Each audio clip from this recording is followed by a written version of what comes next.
Nous avons 5 principaux chantiers que Dieu nous donne aujourd'hui.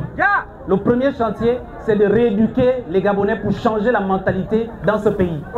Il faut rééduquer le Gabonais depuis la base. Parce que nous n'avons pas la mentalité que nos pères nous ont léguée. Nous avons des mentalités tronquées, des mentalités des mélanges. Maintenant, il faut repartir à la source, éduquer tous nos enfants pour en faire des vrais Bantous, des vrais Gabonais connectés à l'air, à la terre, à l'eau, à la forêt de ce pays. Et donc, nous devons faire l'éducation, notre premier chantier. Notre deuxième chantier, c'est de dire, quand quelqu'un meurt à l'hôpital, personne ne vient mettre les menottes aux médecins. Quand quelqu'un meurt dans un temple, on vient arrêter les Nima. Ça doit s'arrêter. Parce que dans ce pays, les traditionalistes ont eu un faux procès. On préfère aller à l'hôpital.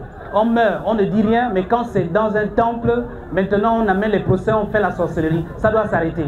Donc nous allons prendre des avocats pour défendre tous les praticiens de ce pays. Parce que notre deuxième chantier, c'est la santé. Un peuple qui n'est pas en bonne forme n'est pas un peuple debout. Pour que les Gabonais soient debout, il faut qu'ils soient bien soignés. Et nous ne pouvons pas être soignés par les médicaments venus d'ailleurs. Dieu nous a donné la terre, les feuilles, les arbres pour nous soigner. C'est à nous de travailler, améliorer cette technologie pour faire en sorte que nous soyons des hommes forts et en bonne santé.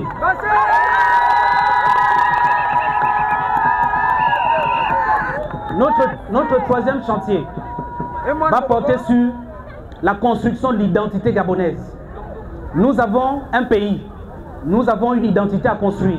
Il nous faut une identité vestimentaire, une identité culinaire, l'art de manger la nourriture, même jusqu'aux maisons qu'on doit construire. Il nous faut une identité. Le Gabon a son identité. Nous avons une architecture gabonaise.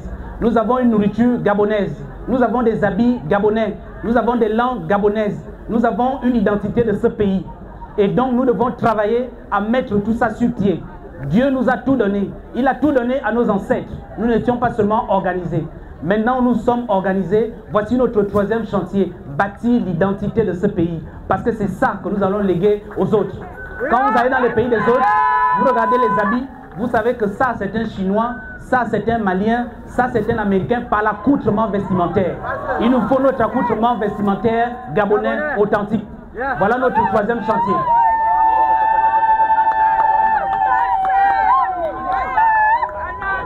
Notre quatrième chantier, c'est que nous sommes un pays extrêmement riche, le plus riche de tous les pays. Il nous faut un modèle économique.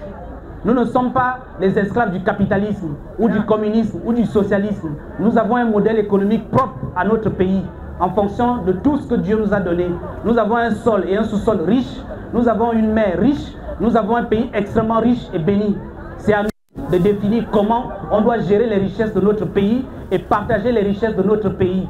Même si nous avons décidé de tout exploiter aujourd'hui, c'est une décision que les Gabonais doivent prendre. Le modèle économique des Blancs a échoué chez nous. Il nous faut notre modèle économique gabonais. Et ça, nous devons le faire ensemble. C'est notre quatrième chantier. Et le cinquième chantier, c'est que nous avons une spiritualité qui est malade. Le Gabon est malade parce que nous avons fait trop de choses.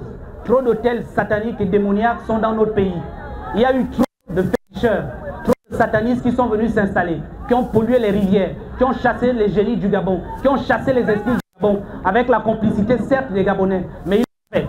Et ils sont conscients, ils nous ont amené les crimes rituels, ils nous ont amené le satanisme, ils nous ont amené la prostitution, ils ont fait des Gabonais des idiots, des maboules, des endormis. Ils ont fait de nous des idiots pour piller les richesses de notre pays. Maintenant, ça doit finir. Nous avons notre spiritualité que nous devons bâtir. Et nous devons la bâtir ensemble. Nous ne pouvons pas être le pays le plus puissant du monde et être tributaire des spiritualités des autres. Nous avons notre spiritualité, nous avons notre tradition et nous devons maintenant nous asseoir pour la bâtir.